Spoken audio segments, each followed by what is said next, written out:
All right, everybody. Good morning, good afternoon, wherever you are at. I am Monti Knode, the Director of Customer and Partner Success for Horizon 3 AI, and I want to welcome everybody here to our fourth Tech Talk in the series. This one, we're going to focus on vulnerable does not equal exploitable. And there's a lot surrounding this and a lot to unpack, and we only have so much time here. So we're really looking forward to dig into this. I'm joined by an incredible group here. We've got our Chief Technology Officer for the company, Tony Pillitiere, and we've got a couple of our wonderful security engineers, architects, and nation state level kind of hackers, Naveen Sunkavally and Hanley, who are also going to be here to walk you through some very technical explanations of how we view this world and be open for a little bit of your Q&A a little bit later on. Tony, do you have any opening words to get us kicked off on the right foot? I do. Welcome, everybody. I appreciate everybody joining in. You know, we did one on compliance last month, and the turnout was a little bit lower, which we kind of assumed. Compliance is not as cool as what we're about to talk about today, so we're excited to talk about this one today, and I'm really glad everybody's here. It really tells us that this is something that's interesting, and the fact that it's interesting and what may be a little bit taboo based on how the state of cybersecurity is now and in the industry. That's good for us as a company because, you know, we look at things a little bit differently. So we're excited to talk about this. Not a sales pitch. This is us as practitioners giving you information so that you can look at your environment and look at the state of your cybersecurity posture a little bit differently, and hopefully move things forward for you. But check out our website, check out our YouTube channel, follow us on LinkedIn, YouTube, and all those. So we're looking forward to this. Thanks, Monty. All the interwebs. So everybody, one note as we get ready to get started on this, I do want to encourage you, if you have a question, you can put it into the questions for Q&A, and we'll go ahead and upvote those to see which ones we want to address first. So as we go through, we're not going to be allowing your video or voice to come through, but please do go ahead and post your questions. That's usually where we get a lot of feedback and some really good interaction between all the attendees and some of our smart people who are on board here. So I highly encourage you to do that. A couple key points here that we want to get after as we try to meet this intent to understand what we're saying by vulnerable doesn't mean exploitable. And so in those key points, we're all chasing criticals. Those are the things that we see in a lot of those. We have thousands of vulnerabilities we got to get after. We have all kinds of things that have got us working our tails off throughout the day. And it's kind of become this fallacy that we're getting lost in. And so that's why context matters. And that's where you're going to see we're spending a lion's share of the time today is on that context and helping you establish that, because by God, this is a team sport. And we got to be able to help each other out. And so we're going to talk a little bit about catch up, keep up, and stay ahead here near the end and what you can do with that. And that's when we'll get into our Ask Hackers Anything, into our aha moments here at the end. And we'll definitely have all your questions queued up there. So on that note, Tony. The first thing we want to do is put this into context. And context is kind of a double entendre there. It's the context of what we're talking about today, but context in itself in how you look at particular vulnerabilities and how you look at prioritizing those particular vulnerabilities. Because the intent in what we're saying here is not that you don't need to work towards getting rid of all of your vulnerabilities. The intent here is to explain that if you're not focusing on the ones that you need to work on now, you're going to waste effort and you're going to leave the economics of the attack in the favor of the baddies. So you want to work the ones that are most impactful to your business within your particular context. Looking at the DBIR from this year, it says, exploiting vulnerabilities has not played a major role within incidents found within the DBIR over the last 5 years. In fact, it's reached its peak of just over 5%. Exploiting vulnerabilities, just 5%. And that was in 2017. So where are they all coming from? 80% of those are credential and brute force attacks. There are services on the dark web. There are services out there. There's plenty of breached password dumps and databases all over the web. And they're getting those, they're logging in and they're getting more information, or they're able to use those credential attack. And if you look back at on our YouTube channel, you'll find the credential attack talk that we did. That was a really good one. And we may go back and revisit it and do, dive deeper onto it. But the point is, you have to focus on the vulnerabilities that make sense for you right now and work your way backwards from there. I remember looking at I like to say the wall of vulnerabilities and criticals that came out of my vulnerability software. And we had nowhere else to start except from the top critical and working our way down. Looking back after coming up with this opinionated vision of how to look at prioritization, I think back at all of the time we wasted on not prioritizing those right, because, Zach and Naveen are going to get into these, it was too complex. It didn't make sense in my environment. Certain things weren't in play. There was no exploit. It was never seen exploited in the wild. It was hidden. All of these different considerations to go into, because this is all about the impact that it's going to have on your business.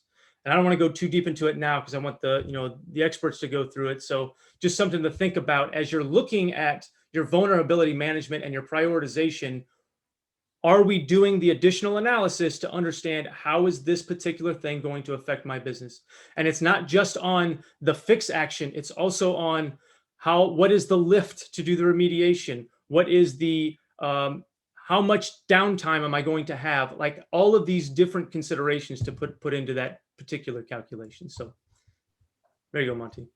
Thank you very much, Tony. And because he said this is all about business impact, what I think it's pretty darn relevant for us to start with is really defining vulnerable. And when you understand it and you read through the definition, there's a couple components that maybe get a little lost in the sauce. And so when you go back, whether it's the MITRE or the National Vulnerability Database that NIST has listed out there, when they specifically describe a vulnerability as a weakness in the computational logic, i.e. the code found in software or hardware components that when exploited results in blah, blah, blah, all across. What we're seeing a lot of the different vulnerabilities that are reported is they tend to stop after where it says a weakness in the computational logic found in software and hardware components. And the rest of it, we'll get to that later. And so that's part of what we're going to talk to you about, because if you even go out in industry and you look, part of the confusion becomes looking at when they talk about exploit, many of them treat it like a noun and they act like it. And you can go out there and you look and you'll see it is code. Everybody says that exploit is code. And what they tend to forget is that there's also commands, misconfigurations, way to manipulate and take advantage of certain things that you've done. And so you've got to understand everything surrounding an exploit before you can just really understand that vulnerability that you are prioritizing and committing time, talent, and treasure, those things that really do have an impact on your business, towards remediating. And so quick story time. And I asked Tony if I could go first because his story is way cooler. But I'm going to tell you, because I think we all have some kind of relevance where we knew, why are we doing this? This does not matter. And so you can do this across industry, but specifically in cybersecurity. I know when I was the deputy CIO at Transportation Command and the Spectre and Ghost vulnerabilities came out, when those were released, everybody freaked out because now somebody could get on an Intel chip. They were able to see all the way down into the kernel. They were able to get clear text understanding down to the 64 of exactly what was happening. So you were looking at cryptography not being as useful. There were a lot of cases where everybody really freaked out. Well, then the fix action and the patches started coming in, and we saw that when that inspection down at that CPU level was happening, everything slowed down. And then when you start seeing, to be able to exploit that capability, well, when they did it, it was in a lab, you had to have physical access, you had to have all these things, and it was incredibly complicated. And what we didn't do was make a risk decision. We just knee-jerked to, this was a critical, this was high, we cannot have this in our command, we got to fix this. And once we started making a risk decision and we understood, wait a second, the chances of this being taken advantage of are pretty darn slim from somebody on the outside. Maybe we lower that priority. And so that in and of itself was about 5 years ago. There's been a lot changed since then, but that's a story that really resonated for me, where we just knee jerked on the critical and might have wasted a little bit more time, talent, and treasure than we needed to, but then we came to our collective senses. Tony, you've got a real good story as well here. Yeah, that was good, Monty. My story is not tech related. I had an incident yesterday, bad word, incident. We did not have an incident yesterday. I had a situation yesterday while I was driving to go pick up. My wife and daughter and I, we got a new puppy. So we were driving to go get the new puppy. And on the highway, there was some traffic and there was a car crash up ahead. And we got up to the front of it and we saw two women jumping up and down. They were screaming, "Hey, help, help, help." Nobody was helping. So Jojo stopped in the middle of the highway and I jumped out. Well, a guy had crashed his car into the side and I saw smoke and they couldn't get him out of the car. So, and this goes into the prioritization part of what we're talking about here. And having only so much time, so much resources, it was just me. The other ladies, they kind of disappeared on me when I got out of the car. They were nowhere to be found. So I was trying to check the guy's pulse because, I need to assess the situation first. So sorry. I'm giving a talk live. Thanks, babe. So I'm trying to assess the situation, and the fire, the car is now on fire. I had to make a decision. Do I do the assessment in the car to figure out, is this guy's neck broke? What does he have massive bleeding? Does he have airway problems? Does he have respiratory, walking down the march thing that we're taught? But I realized that the biggest the biggest bad thing that's going to happen right now is I'm going to try and do this while he's in the car and he's going to catch on fire, and that's bad, right? So I made the decision to remove him from the vehicle first. I couldn't care about his neck. I had to get him out of the car, get him away from that danger. That was the biggest risk right then, was fire coming into the car and, that being really bad. No pulse, had to do chest compressions on him, all of the things, lift his leg, all of the medical stuff.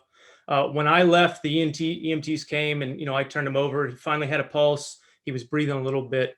I don't know all the things that happened, but when I left, he looked like he was in a much better state than what he was sitting in. His posture was much better than what it was when I found him. So I felt pretty good about that. Now, the point of that is it was me by myself having to make the decision between doing the things that I knew I needed to do. I could have checked for, did he twist his pinky? Did he break a bone? But that's something that needs to get fixed, but it isn't important right now.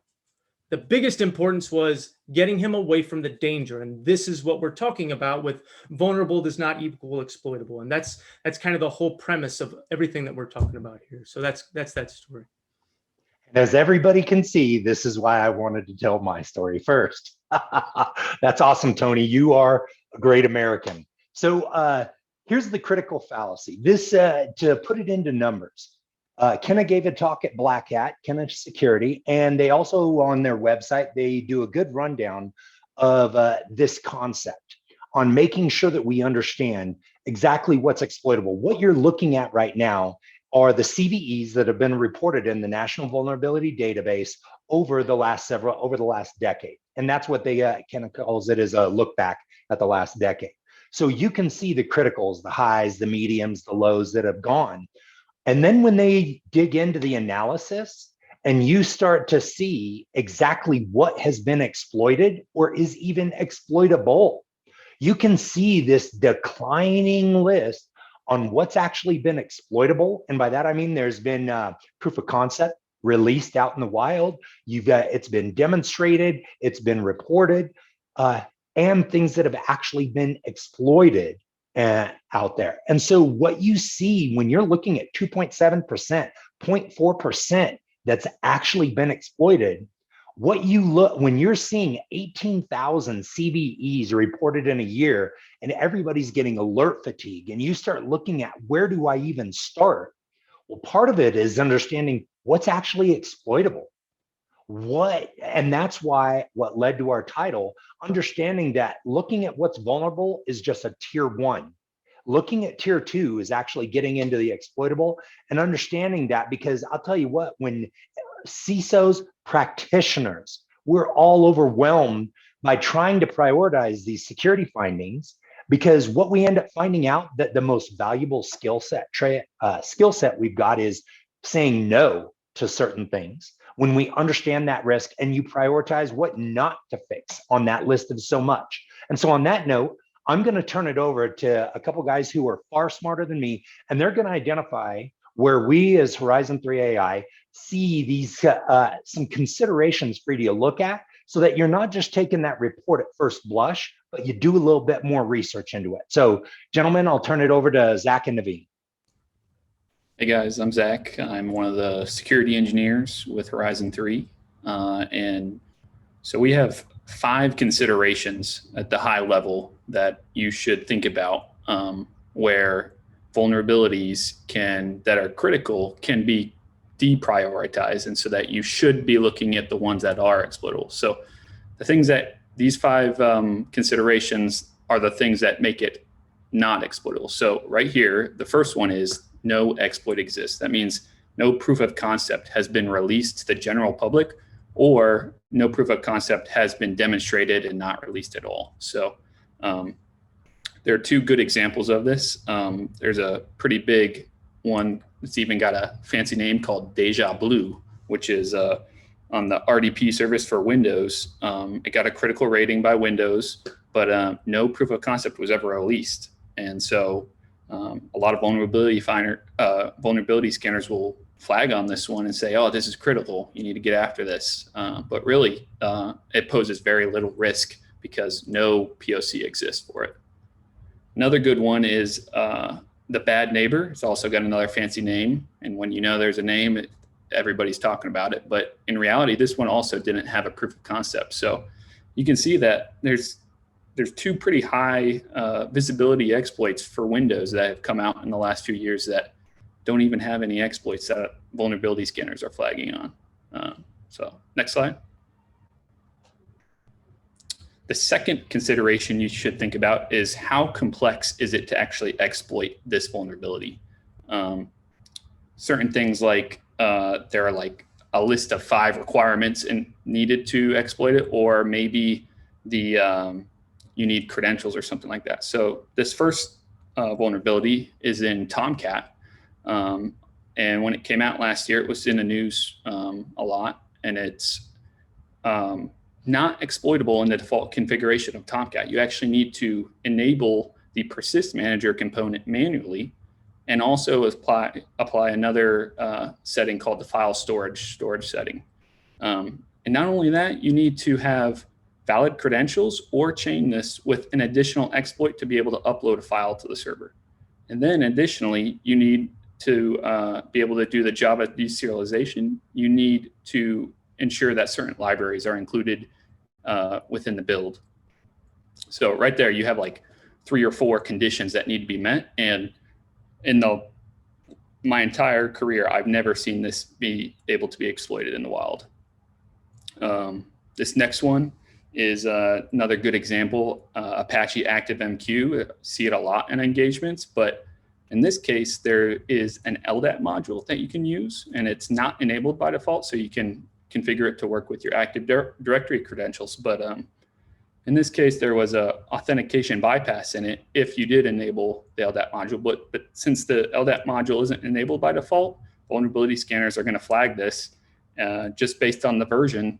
And because it's based on the version and not actually checking if the module is enabled in this case, you're going to see it's flagged as a high or a critical, and you may not even have to worry about it. Next slide. So the third consideration is limited impact. So what this means is even in the conditions, if the conditions of exploiting it are met and you can exploit the vulnerability, you can't really do much with it. So a good example of that would be a Cisco vulnerability that came out last year allowed you to retrieve any arbitrary file on the system. But the issue with this is there weren't really many sensitive files that you could retrieve through this vulnerability. So you're kind of left with just pulling back just the source code of different web directories. So you couldn't find any credentials. You couldn't do anything with that. So you're kind of left with basically nothing. So this would have been flagged as a high on a vulnerability scanner, and you wouldn't need to prioritize it because there's no sensitive information that can be retrieved. Another big one is the SMT unauthenticated third-party mail relay. This one is a critical, but you have to think about the impact in regards to where is this asset located. So if this asset was located external and anybody in the world could reach it, then that would actually be a pretty serious finding. But a lot of times when you're running your vulnerability scanner, you're running it inside your network where there is no routing available to the outside world. So what happens when you find this type of vulnerability inside your network? What does that do to the impact? If you look at the CVSS score, it's always going to be 10, even if you find it just inside. So what you have to do is you have to kind of use your wits a little bit and just be like, well, no attacker is going to be able to reach this from the outside. Does it still pose a threat on the inside? Yes, but it shouldn't be prioritized as a critical in that case. Next slide. So the fourth one is outdated does not equal exploitable. And what this means is a lot of times vulnerability scanners these days are flagging when certain operating systems or software are reaching end of life.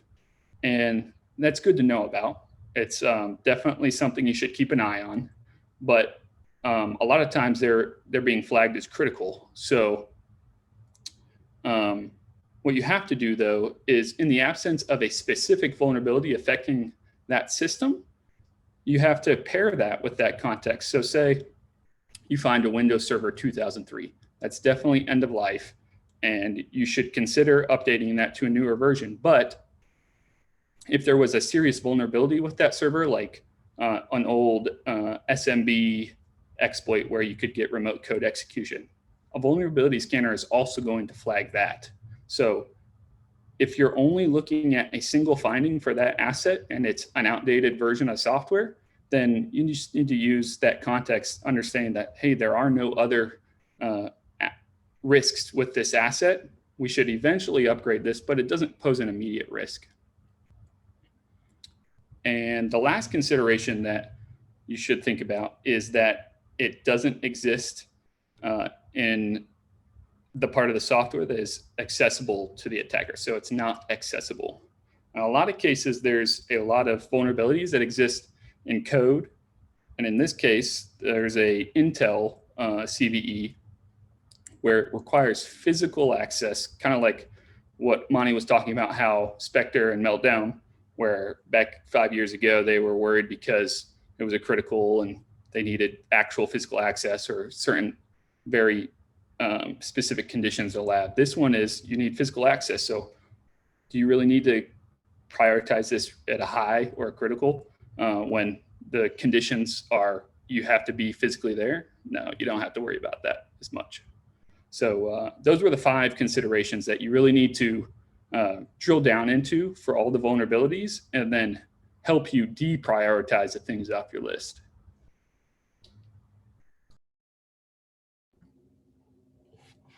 Hey, this is Naveen.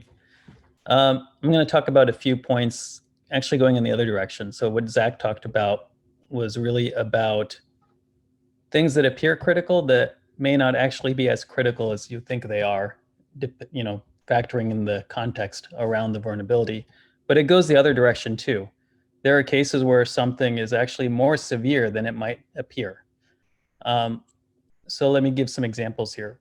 Everyone's probably familiar with Eternal Blue. The actual CVSS v3 score for this is 8.1, which is high. And that's really hard to believe because this has been commonly exploited. It immediately grants remote code execution privileges as system on Windows boxes that are vulnerable to this. This should be treated as a critical. And the reason it's flagged as a high is because of high attack complexity. Now, that may have been true at the time this was published, but there have been so many exploits for this. It's in Metasploit.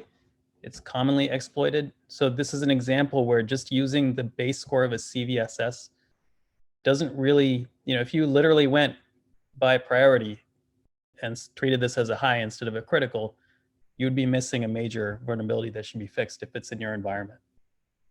And in general, we've seen lots of discrepancies in CVSS base scores and what the actual impact is. For instance, earlier or end of last year, we had filed a XSS vulnerability. And when the National Vulnerability Database folks came back, they prioritized it as a medium. And that was really interesting to us because this particular vulnerability we had filed actually was full remote code execution. Like you can start unauthenticated and get to remote code execution on the server. And the fact was it wasn't a medium, it was actually close, it was critical basically. So we had to go back to the National Vulnerability Database folks and explain, hey, the true impact of this is critical, and they adjusted it. And it's really interesting to think about NVD and the analysts and what their job, they're humans at the end of the day. They've got tons of vulnerabilities to go through. They've got to prioritize too. How are they going to go and really assign scores to all of these in an intelligent way? And they rely on community feedback to actually tune it. And so a lot of cases, vulnerabilities are just filed with kind of default scores that make sense maybe in the grand scheme of things. If you actually look at XSS vulnerabilities in general, a lot of them are just rated medium.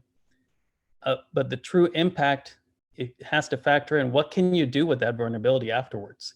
And that's what CVSS v3's scores are supposed to capture. But a lot of the times that feedback is missing or the analyst doesn't do the full analysis. There's a lot of things around that. So those are examples there. Another kind of gotcha to think about is what score is your vuln scanner reporting? Is it a CVSS v2 score or is it a v3 score? V3 scores are supposed to factor in kind of the full impact. Like if there's an immediate impact to a vulnerability, that should factor in and elevate it. V2 scores are a little bit different. So for instance, there was a big CVE last year, VMware vCenter one, CVE 2020-3952. There is one vuln scanner, I won't say which one, it'll report it as a medium. And this came up in an actual client engagement. And the actual CVSS v3 score for this is a 9.8. It's critical, and it truly is critical. We've exploited this multiple times through our product and manually and so forth. It's a full takeover of vCenter if this is in your environment. However, your vuln scanner, if it's not quite showing the data in the way you expect, might report this as a medium. So it's another thing to take into consideration when you're looking at what's being reported. There are also cases where low, medium issues are actually more severe because they can be used in chains and enable further attacks. So their true impact, maybe in that immediate moment where they're used, it's not critical, but they may be critical in the sense that they enable something much bigger. So a good example is SMB signing, right? Best practice in Windows environment is to enable SMB signing. And the reason for that is because if this isn't enabled, it can be used in SMB relay attacks. A lot of vuln scanners will flag this as medium, but the reality is if you're doing an internal pen test or an attacker's on the inside and they are able to relay SMB NTLM hashes over the network to these basically man in the middle that traffic and take advantage of SMB signing not being in place to get access to boxes, then this low or medium issue is actually enabling something much more critical. Another example is username disclosure vulnerabilities. So for instance, SMB null sessions is a way to authenticate, well, basically access information on the SMB service. In most cases, it's harmless, but in some cases, if it's misconfigured, you can actually dump all the users in the domain off the domain controller with this. And that's a big part of the puzzle if you're going to be doing password spray attacks. So if you've got all the users in the environment from this, medium or low level vulnerability, depending on the impact, what can you actually do based on the configuration? There's a lot of things that this enables. So it's just a different way to think about impact. Some of these low medium issues actually enable a lot more in the chain. Final point I'll talk about here is CVSS authentication. So when you see CVSS base course, the authentication field really only has 3 values: none, low privileges required, or admin privileges required. What it doesn't really capture though is how easy is it to actually get a credential, because that's going to vary a lot from application to application. If you've got an application that has, thousands of users, then chances are one of those users is going to have some weak password or something in place that you can actually get access. Or does the application come with a default password? So now you're relying on someone to actually go and change that default password. If there's a default password and there's nothing that enforces it needs to be changed, there's a good chance that an attacker will try that default password and then get in. And therefore, they've already met that requirement. Or it could have a weak password policy and subject to brute forcing and so forth. So when you see CVSS authentication vector and it may say privileges required, authentication is required, which on the surface seems like it should be lower priority, but the reality is it might actually not matter because it could be very easy for an attacker to actually get credentials. So that's another thing to factor in. Thank you, Naveen. That and Zach, that's an excellent rundown on exactly what we're trying to make sure is that you just understand what you're looking at here. And that's the real way forward here, is being proactive in your security. For far too long, we've seen this waterfall mentality where I treat it like a laundry list or a grocery list, and I get it, I check it, and then I move on. And I get it, I check it, and I move on. And the part that you're missing there is that verification, and where you're actually going in and look, did that GPO push actually fix what I was looking at? Did I prioritize the right things, or did I just spend the last week and 10 people doing a bunch of stuff that really, really, really didn't matter that much? And nobody wants to waste any of that time, talent, or treasure. So what I'm going to ask before I go into the framework and the recommendations, if any of you have any questions, please go ahead and get them in here, because the aha moments and the Q&A is coming up here shortly. And so go ahead and start putting in your questions. We'll get to those here in just a sec.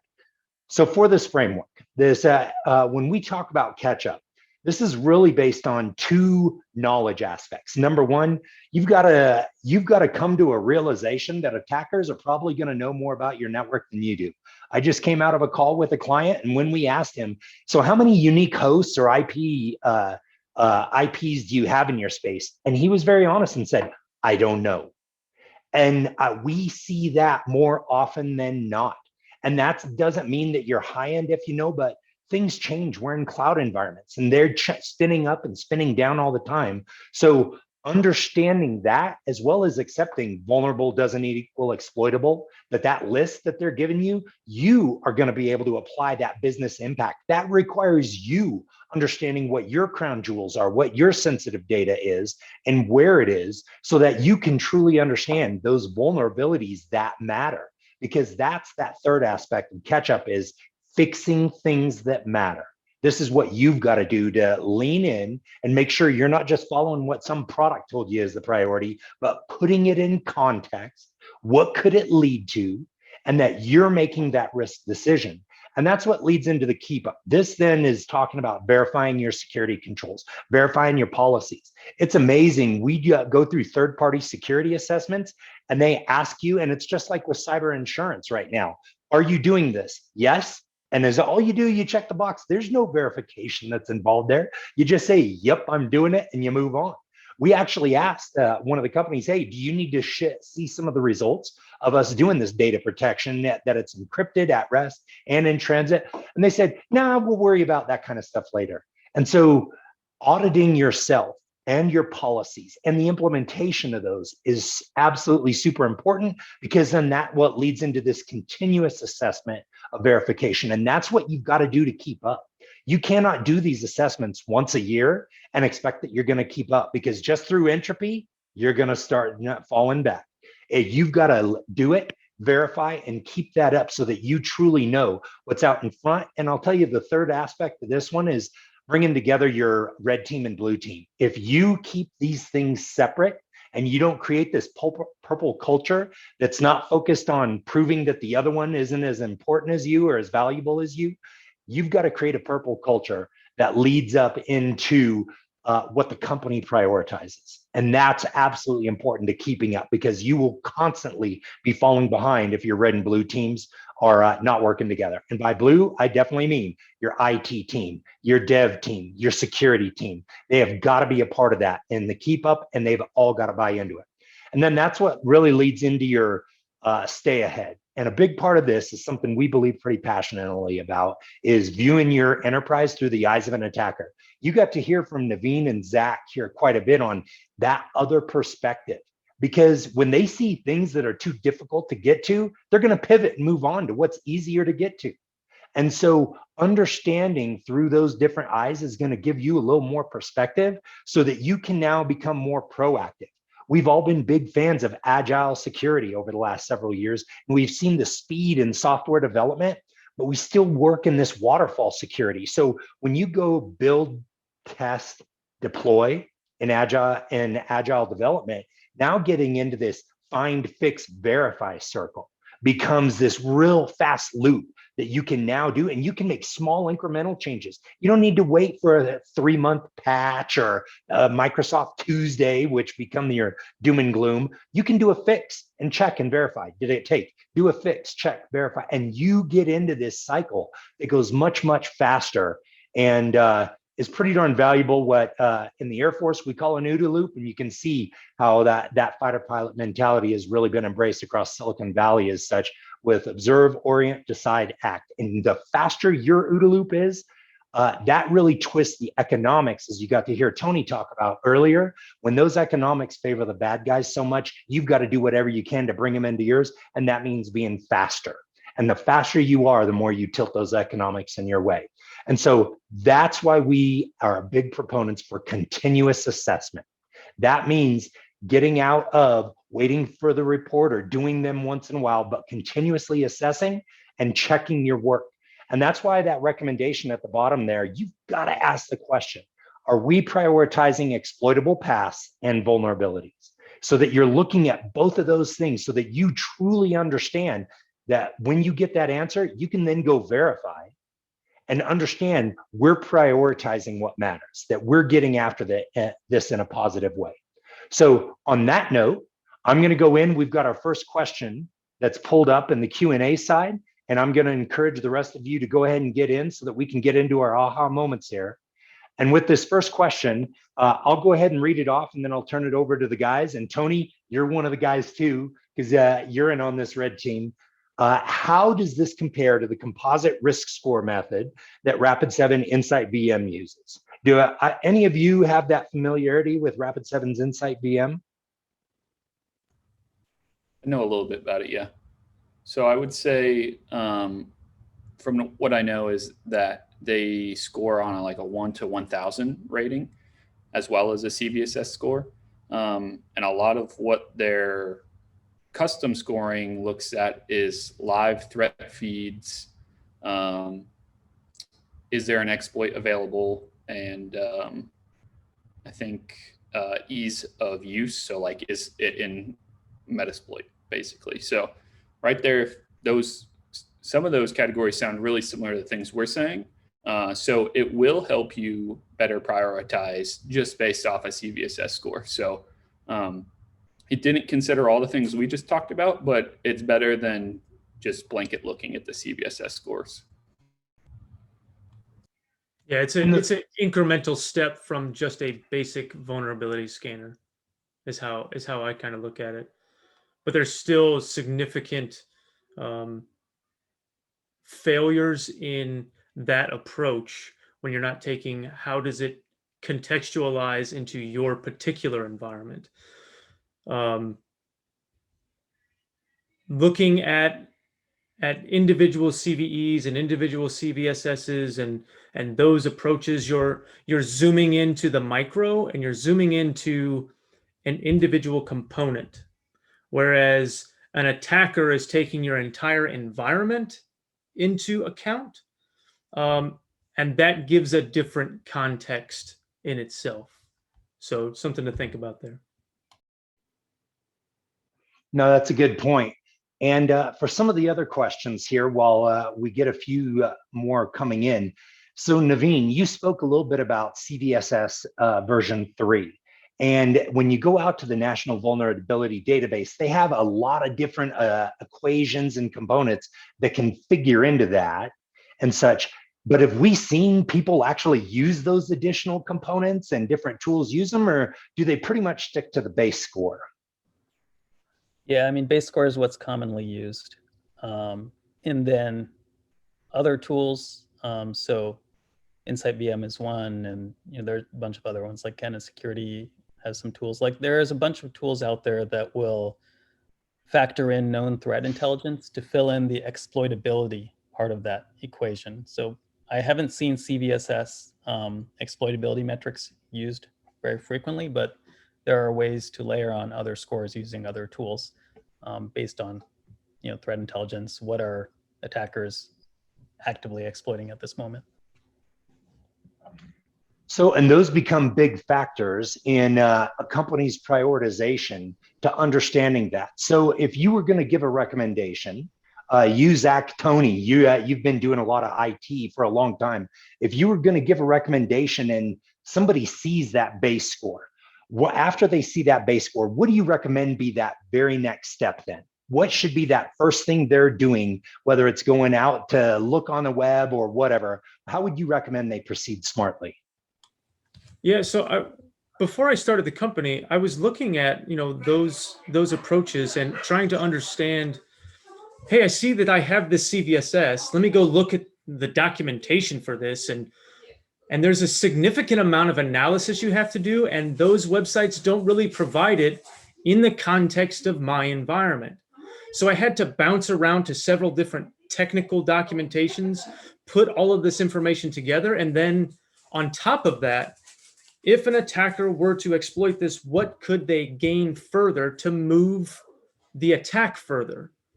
If there are blocks, or if there are places where an attacker is going to go and not get anything, I need to fix that, yes, but I need to find the ones and understand the problems in my environment that are going to cause business impact. Now, in the military, it was a little bit different. It wasn't business impact, but you could translate the things that we were doing, saving the world, protecting the nation, all those, and convert that into the business impact. It's different in the private sector, as I'm finding, and the calculation is a bit different because there's different variables, but how does this impact my business? And I need to be able to do that in a very quick manner, because I don't want to go into analysis paralysis and study a particular critical vulnerability for too long. If I had something that could give me, oh my God, this set of weaknesses and vulnerabilities led to domain administration or remote code execution or access to my AWS credentials, if I could have that in one place, that would be great. And I know a place you might be able to go get that. But yeah, understanding the context of it in your environment is where I would want to go. And there should be somebody who looks at that and does the analysis, group of people or whatever it is, so that you're focusing on the right things. There we go. Thanks. And Zach, since Naveen and Anthony already got to answer one question here, we'll come at you. You make pretty much of a priority of domain hygiene and some of those things. But when we're talking about vulnerabilities, are the vulnerabilities that are reported, what I don't see is a lot of this is a domain, so that's why it's so important. It's much more software patch centric. What are you, when it comes to the vulnerabilities and understanding our environments and domains being such a priority, what would you, do you have any recommendations for anybody who's going to be listening out there when it comes to some of those vulnerabilities and exploitability, and what should be a priority when it comes to your domain security? Yeah, so this is not an easy question to answer, but That's why I asked you. Really, the domain is all of your environment, like everything in your environment. If it is affected by a vulnerability and it's joined to the domain, then you need to worry about it. So you have one small asset out there that has remote code execution on it. An attacker gets on it, and then they get a domain credential off the server. Now they have access to your Active Directory, your domain. So now you're compromised a little bit, but there are so many things an attacker can do once he has a small foothold. So trying to secure your Active Directory or your domain in general, really you need to be hiring a penetration tester, because there's not really good tools out there right now that will audit your domain for you in the way that a vulnerability scanner will find software problems. So you need to get an expert in there that's well-versed in offensive security to be looking at these weird, your domain has trust relationships with all the servers in its domain, different domains that it has trust to. So really understanding the niche aspects of a domain and how it can be abused. So that would be my advice. Well, that was a pretty good answer for a tough question. And that I wanted to open that up because next month we're going to be focusing on domain because we've seen, and you guys have seen this, one of the first questions, and it was amazing. We were doing a debrief on a pen test assessment here with a customer, and they said, oh, so it wasn't bad. You didn't get my domain. And you see critical infrastructure compromise, host compromise, but they were so very focused on domain because that is what stands out for a lot of people. And so that's going to be our focus next month. So what I wanted to do was go ahead and bring us out, because everybody always wonders, where do I start?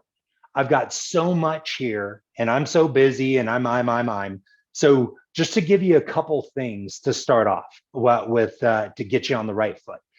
One of the recommendations is fixing those exploitable problems prioritized by business impact.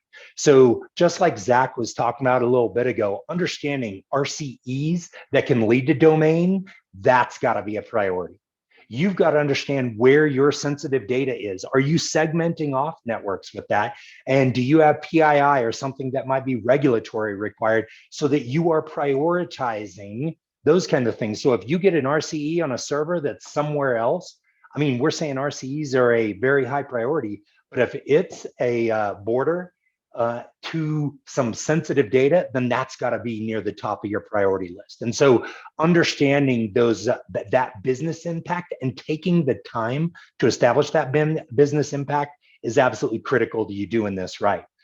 The next thing is identifying indicators of compromise. And CISA has been really good about putting things out there saying, hey, we see that this is what this nation state or this group is doing when it comes to indicators of compromise and looking for those. The problem is those are very much after the impact, so they're not very proactive. But the bottom line is if you're going to catch up and keep up, you've got to be able to know what are those indicators of compromise? What are those C2 channels that might be used? What are those remnants like from a ransomware that might be left around that I've got to be able to focus on? The third, which we already got to identify, is verifying those security controls and policies. And that key word there is verify. When you just heard Zach say, you got to get a pen tester in there. If all you do is defend and deploy your EDR, MDR, and those agents at the end, then it can give you a false sense of security time, like, okay, I've got a firewall, I'm good. And there are so many other ways around there that what you've got to do is verify that what your intent has been implemented in action. And that's where you're assessing your security posture against known best practices. So whether you're using the OWASP 10 on the outside, whether you're using NIST and going through 800-53, whether you're a financial company and you've got a PCI DSS regulatory requirement for your cardholder data environment, identifying some of those best practices like the CIS 20 and assessing them and verifying them is going to be really critical towards you being able to move forward. And in an upper level, being able to get more budget, being able to defend your budget, you've got to be able to assess that those things matter and be able to give your C-suite peers context as you go forward. And the last part is just reducing that attack surface. There's a lot of other capabilities out there, and the word attack surface is pretty darn popular, but you've got to understand, and you got to see one of them, you got to reduce the legacy software. Yes, it may not have that just saying outdated isn't exploitable, but those legacy softwares are costing you a lot of time and talent to keep up. And they're not, after a while, people stop releasing patches for them and they no longer keep up with them. So that's one of the things, reducing the service accounts. Oh my goodness, we could make that a whole other topic as well, going into the service accounts and what's there, and just unnecessary devices on the network. There are so many things that are out there, whether it's software, whether it's spinning up things in your infrastructure as code that may not be needed. Understanding what a lean infrastructure is, just like lean software development, is pretty darn important. And so getting after those 5 in that order is our recommendation for how to move forward on that. And on that last note, I'm going to turn it over to Tony.